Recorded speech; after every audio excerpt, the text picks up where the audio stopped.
Eu sou a professora Rosiane de Moraes e sabe qual será o tema da nossa aula de hoje? Frutos do Cerrado. O que você conhece sobre isso? Bom, quando nós pensamos nos frutos do Cerrado, nós vamos trabalhar e vamos pensar então nesse mosaico. Nós vamos observar que esse bioma ele é composto por um mosaico de vegetação, aonde nós vamos ver que a paisagem savânica ela vai ser frequente. Nessa imagem, você fique um pouco mais atento. Já percebeu aí o mapa do Brasil? Nós temos como que o Cerrado ele compunha todo o território nacional. É uma imagem produzida pela Embrapa e nessa imagem ao lado nós vamos ter a questão de como encontramos esse bioma hoje. Que atividades, que ações, que deve ter então contribuído para a redução tão severa desse bioma? Eu acredito que isso vai ser palco de outras aulas nossas. Uma outra questão muito importante. Você sabia que hoje o bioma cerrado ele compõe aproximadamente 11 mil espécies de vegetais? Nós vamos observar que das vegetações savânicas, o cerrado é a que apresenta uma maior composição. E você? Quais são os frutos do cerrado que você conhece? Guavira, jatobá, que mais? A gente vai ter a mangaba e outras espécies. Lógico que hoje eu não vou conseguir apresentar todos esses frutos, mas nós vamos ter mais ou menos uma noção de quais são aqueles que realmente se destacam no nosso bioma. Guavira. Você já pensou nesse fruto? Bom, hoje a guavira ele é considerado o fruto de símbolo do Mato Grosso do Sul. Nós vamos ver que ele tem todos os nomes que eu vou apresentar. A gente vai ter o nome popular, que é um nome que a gente conhece ele em várias localidades. Nós temos os nomes científicos e nós temos o período de frutificação. Dentre as espécies do cerrado, a guavira ela se destaca. Não é à toa que ela é realmente o símbolo de Mato Grosso do Sul. O período de frutificação dela vai ser entre novembro a janeiro.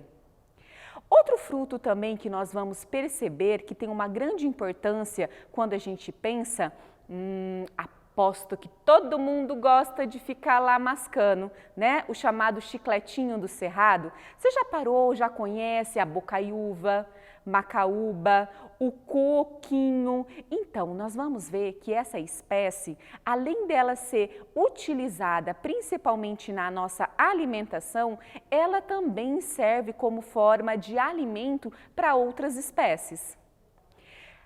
Pequi. Gente, o pequi, entre os frutos do cerrado, ele vai ser aquele que realmente se destaca. Através do pequi, existem inúmeras coisas que a gente pode produzir.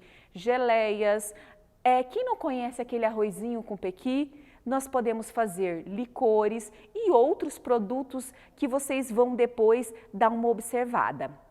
A gente vai perceber que esse pequi também, a gente vai ver que a frutificação dele acontece de dezembro a fevereiro. Final do ano é bem comum a gente observar os processos de frutificação dessa árvore.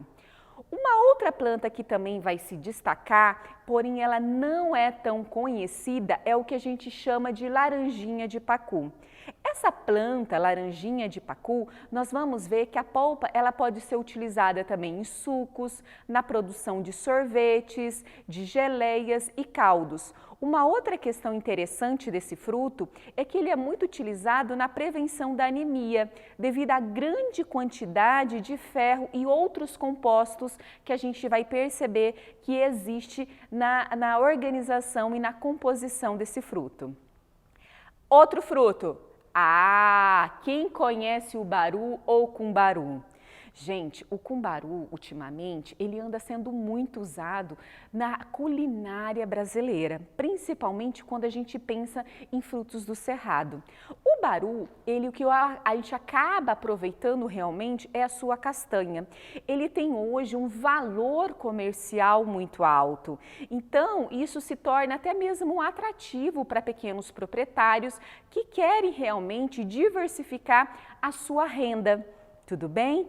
Outra questão Até mesmo, ou existem já vários estudos pela Embrapa, por outros órgãos dessa região aonde o cerrado ele compõe, na região centro-oeste, que ela pode ser utilizada para o gado, para alimentação do gado durante os períodos de estiagem, porque na realidade você tem que quebrar para obter essa castanha, né? Então a gente vai ver que ela é realmente fonte de proteína, de fibra que esses animais precisam.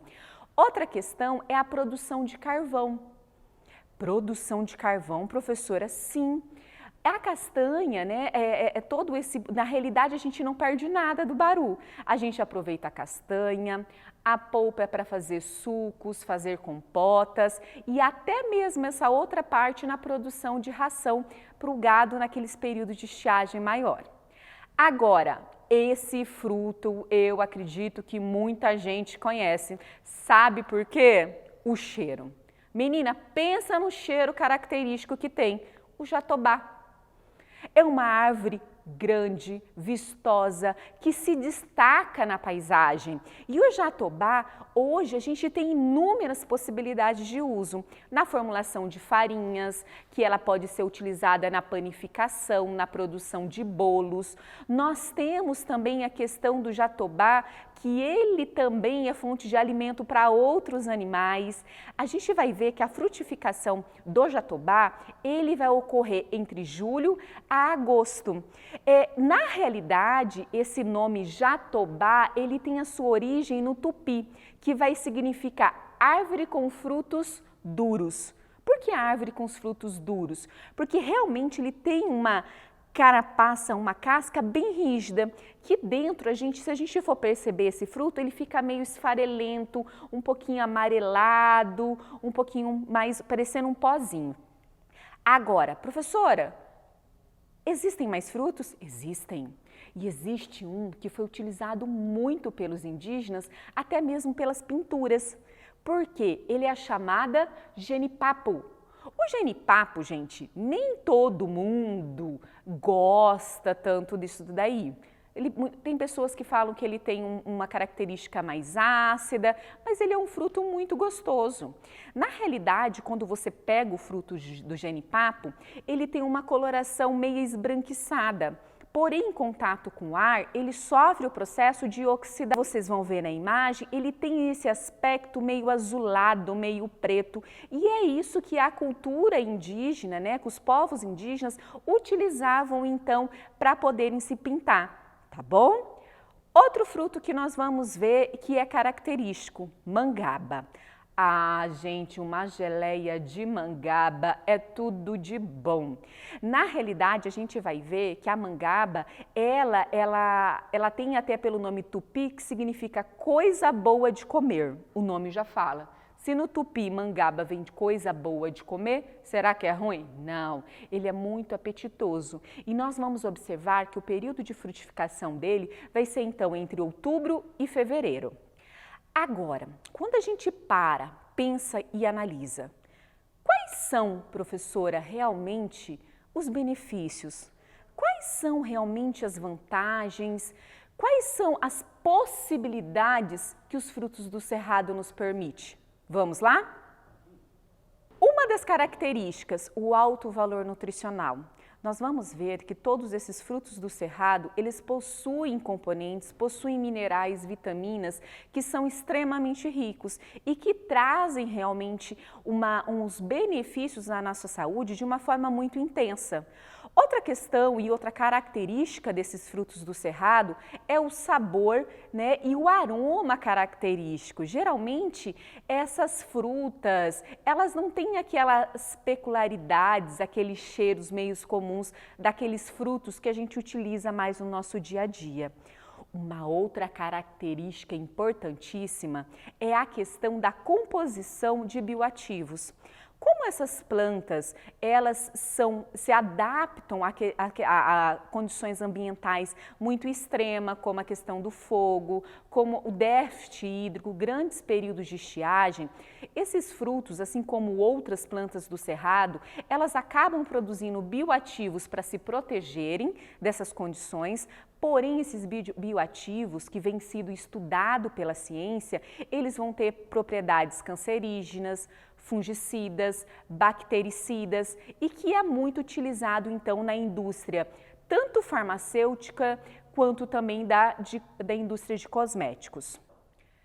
Outra questão que de repente você não parou. Utilizar esses frutos do cerrado é uma forma de você valorizar os conhecimentos populares, tradicionais.